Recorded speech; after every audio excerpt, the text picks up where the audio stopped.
Yo, what is up world, Money Beeves here. Welcome back to the YouTube channel and welcome to 2021. This is the first video of the brand new year and I want to start off talking about cinematography. So if you are interested in learning how to better expose an image, how to approach certain situations when the light is too bright, stay tuned because we are going to go over all of that. So before we get into it, roll the intro and I'll see you guys soon. So it's gone.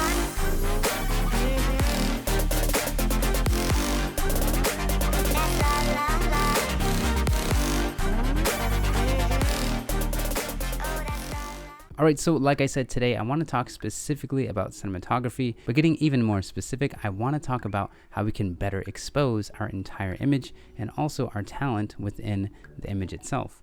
So I have 5 clips here that I want to show you guys and share with you that I have previously filmed from one of my music videos with Palm Electro and where I messed up. And I want to share with you guys how I could have better approached these images, and also when you find yourself in these situations, what can you do to make things look better. So jumping right into it, let's look at this first clip and see where everything went wrong and how we can improve on making our image better for the next time. Alright, so what I want to talk about first is overcooking our highlights. As you can see here in this image, we have our beautiful talent who is behind a plant. It has to do with the story, which is why she's behind it, so don't worry. But what I want you guys to really focus on is those hot spots around her eyes, on her high cheeks, and then right above her eyebrows.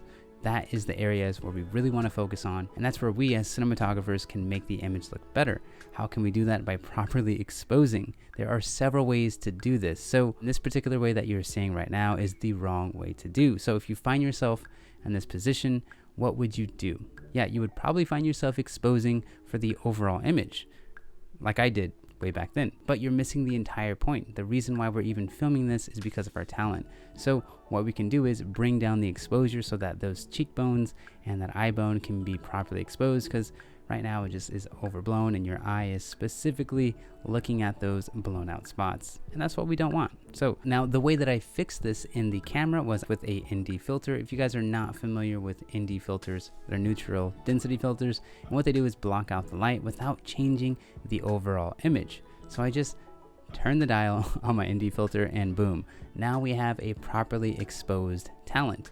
Although if you look in the background, it's a lot darker, so you have to keep that in mind. When you're using ND filters, you may get the exposure on your talent, but everything else around your talent is going to fall in the shadows and into the darkness. So that is my first way how we can get better exposure, simply by exposing for the brightest spots in the image. Now I hope that makes more sense. You may have heard that before, but I hope that this is a really good visual so you can see that we properly exposed for the brightest part of the image, which was our talent's face, the cheekbones and above the eyebrow. So now that that is properly exposed to, everything else will be right where we want it. Okay, so moving on to the next image, we are outside. We are looking up at the sky. As you can tell, the sun is not in the image, which is great. Tip number 1, try not to have the sun in the image, because like we said in our first step and our first approach, we need to expose for the brightest part of the image. There's no way you can expose for the sun and hold your talent in exposure. So get the sun out of the frame and you'll be good. Alright, so where did I go wrong in this image? Let's play it. Let's take a look. So everything is good, and if you notice, well, you probably can't really notice exactly, but talent left, there is a huge diffuse 5-in-1 diffuser foldable thingies that you can get, and that is what I'm doing because the sun is off to the right a little bit and it's overhead. So what I did was I just diffused the light, and that is why on the right side of her face there is a soft light. Again, we are exposing for our talent. We just did that. Awesome. Step 1, check. Expose for the brightest part of the image. So let's continue, and if you can notice in the background we have another human being up on the balcony. Now we have our talent exposed properly, but what is falling in the background is the direct sunlight hitting that entire house, and also the talent who is up there as well.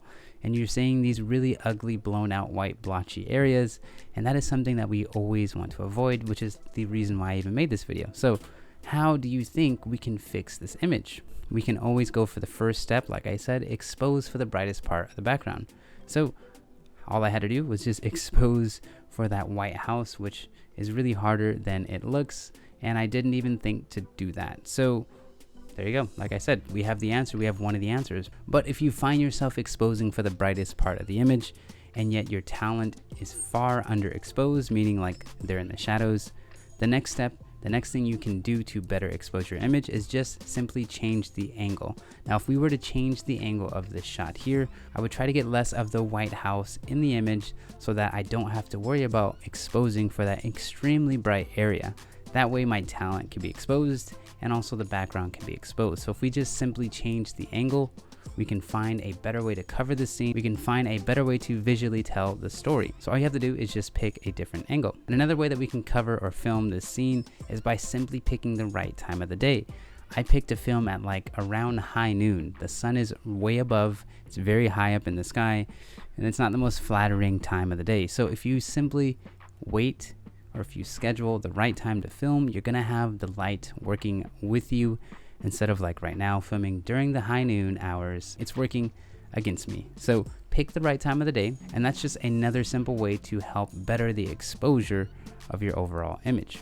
And that was number 3, by the way. Now you guys have 3 ways that you can approach getting better exposure across your entire image and specifically on your talent. Okay, so our 4th way to better expose our image, how to get a better looking image. We're gonna stick to this clip and I wanna pick a moment where I can pause it and show you guys exactly what I mean by this next step. So another way that you can better expose your image and have a more cinematic exposed image is by shooting into the shadows. Now, you may not know this, but if you backlight anything that you're shooting, you are automatically shooting into the shadows. Now, what I mean by that, I paused this clip right here at this very moment specifically to show you guys the angle that I have is perfect. The sun is out of the frame. We picked the right angle. We've also maybe picked the right time of the day as well because we're shooting into the shadows. If you look at the house on the bottom left, there's shadow there. The sun is not hitting that specific spot.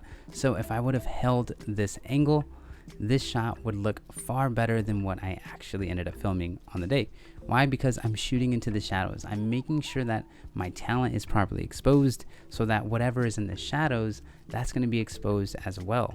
We're having full control of our image. So keep that in mind and always make sure that you're trying your best to shoot into the shadows, which means you're picking the right time of the day, you're putting the sun where you want it to be, you're exposing for the brightest part of the image, which in this case is going to be our talent, which is perfect. You want your talent to have the most exposure over the overall image because that's going to guide your eye to look specifically where you want it. So that was number 4. Let's move on to the next clip that I have for you guys, and let's see the 5th and final way how to better expose your entire image. All right, so this particular shot is one of my favorite shots of the entire music video. If you haven't seen it, go check it out. I'll put it somewhere in the description or on one of the tabs. But we have a wonderful angle that I chose. We have the table that's kind of slashing across the image, and then also the window that is going like counter to it. So it's coming to a point where the glass is, as you can tell. But there is one major problem with this image. If you haven't noticed it already, it's the leaves, it's the background that is completely blown out, and it's very distracting and it doesn't look cinematic like at all. I think I had everything set up very nicely up until I decided to keep that background. I didn't expose for the background, like we said. That is rule number 1. That's step number 1, exposing for the brightest part of the image. And that just so happens to be those leaves, that huge bush that I wish I would have exposed for. Now that's step 1. If we didn't want to expose for the background, we could also change the angle. Like we said, that was number 2, changing the angle, making sure that whatever's in the background is not too bright, is not too overexposed, so that our talent looks nice and that the overall image also looks nice as well. Number 3, like we said, we could have picked a better time of the day, right? The sun is directly hitting that background. But imagine this. Had I picked a time where the sun was on the opposite side of the fence and things were backlit, that entire wall would not be blown out. We're shooting into our shadows and we're backlighting the entire scene.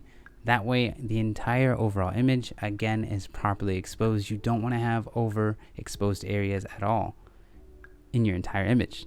I know it's really easy concept to think about, and it's something that's a no-brainer. If you watch any movies, you're not going to really see any blown out areas unless the story calls for it. But your best bet is to properly expose the entire image.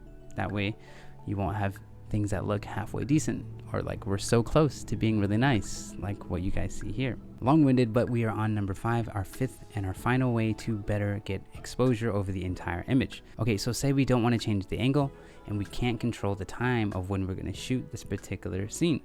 What can you do? What's the last thing you can do? All you have to do is just diffuse the background, diffuse the hottest part of the image.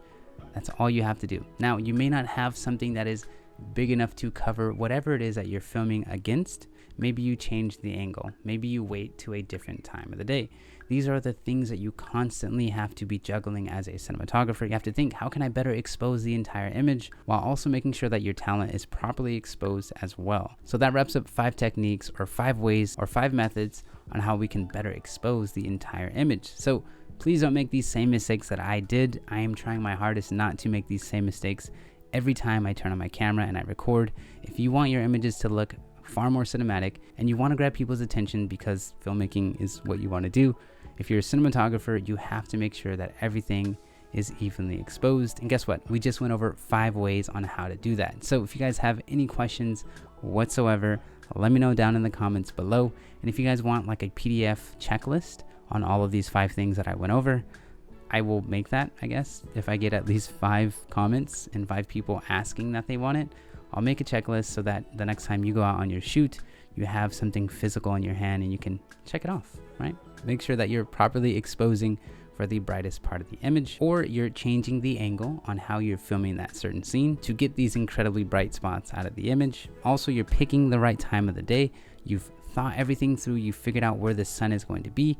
So now you have picked the right time where the sun is not going to interfere and give you incredibly bright backgrounds or bright spots. And number 4, you are shooting into the shadows. You're making sure that you're backlighting everything that you're shooting, so that way you can control and better expose for everything else that is not your talent. And last but not least, you get to diffuse the background, right? If it's too bright, throw up a sheet on whatever the sun is hitting. Make sure it's not in frame, of course, but then you can knock down some of that exposure on those bright areas. All right, and I want to say I am leaving out one huge part. If you are able to do all of these 5 things and you find yourself having a wonderfully looking background that is properly exposed, but then you run into the issue of your talent not being properly exposed because you're exposing for an incredibly bright spot. Now, how do you get your talent to be properly exposed, right? Well, this is the question that I'm hoping will answer a lot of people's other question, which is, when do I buy lights? When do I buy video lights? Once you understand these 5 methods, these 5 approaches to properly exposing your entire image, and you find yourself needing more light for your talent, this is when you can buy lights, right? It makes sense. I know a lot of beginners don't know when to buy lights, but this is the time to buy lights when you understand the 5 ways that we talked about how to better expose your image, because more than likely you're going to follow these 5 steps, but your talent is going to be underexposed. And this is when you buy lights, and this is when you invest in renting lights as well. So I hope that that kind of ties in everything nicely. And also the bonus question that I answered was when to buy lights. When is it a good time as a filmmaker, as a cinematographer who is just learning, when should I buy lights? When you understand these 5 steps, these 5 methods on getting proper exposure across the entire image. Whew. That was a lot. Pat yourself on the back. You made it to 2021, which is far more important than cinematography stuff. But if you got this stuff and you really enjoyed it, thank you so much for watching. You know what to do if you enjoyed this week's vlog. Do a super jump on the like button down below, and also get subscribed to the YouTube channel because every single Wednesday is a brand new vlog. I'm Adab's cinematographer / student, and I'll see you guys in 7 days. Right on. I honestly think that's it. We went for like 20 minutes. Whack. Whack.